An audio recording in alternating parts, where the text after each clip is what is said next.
What's up? Hello, sir. Your Skype profile picture makes you kind of look like a total creeper. Is your mom home, kid?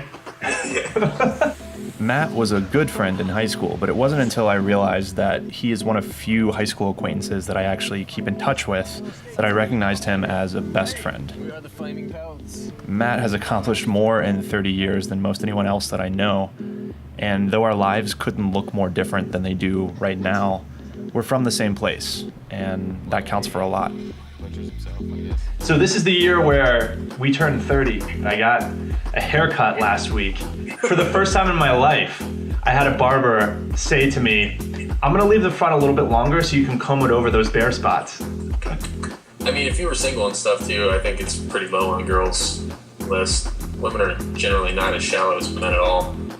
I found that to be true as well. It's very impressive and simultaneously mystifying. I don't know how they do it. It really is.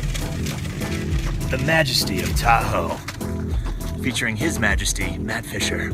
Over the years, and especially after Lucy was born, I just noticed this incredibly dramatic change in the way that you think and talk about yourself. You know, what does it mean to you to be a father at age 30? Pretty much changes your definition of self. You said you hadn't read The Giver? I read it. I read it a while ago, yeah. The main character goes through this awakening of realizing what joy and love and pain feels like.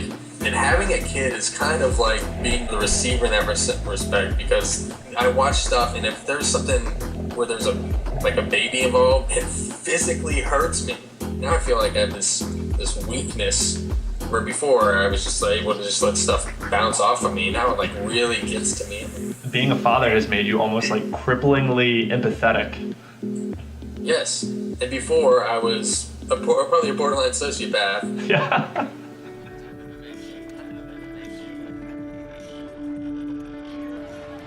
So I jot down little quirks and stuff from time to time, and I've been thinking a little bit about manliness in general. What is it to be a man?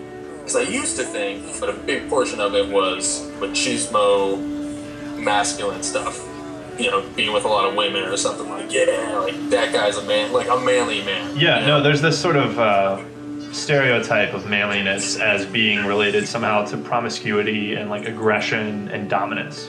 But there's also a little bit of an immaturity associated with them. When you start putting other people ahead of you, that's a big part of being a man.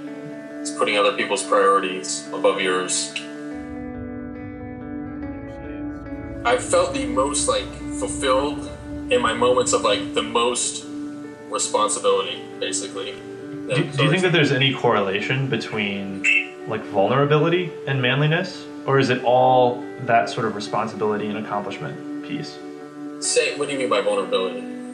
Because in a certain sense, having these responsibilities and having dependents like Allie and Lucy, as you said earlier, it gives you a weakness. It puts you kind of in a vulnerable spot. It's the acceptance. It's the acceptance of another challenge or role that you are stepping into. Probably one of the happiest moments of my life was the day after Lucy came home. Lucy woke up at 7, and so I went into the room, took her downstairs, and let Allie go back to sleep. And I gave her a bottle or something, and then I just put her in her thing. But in that moment, I don't know what it was, but it was just the most just complete content.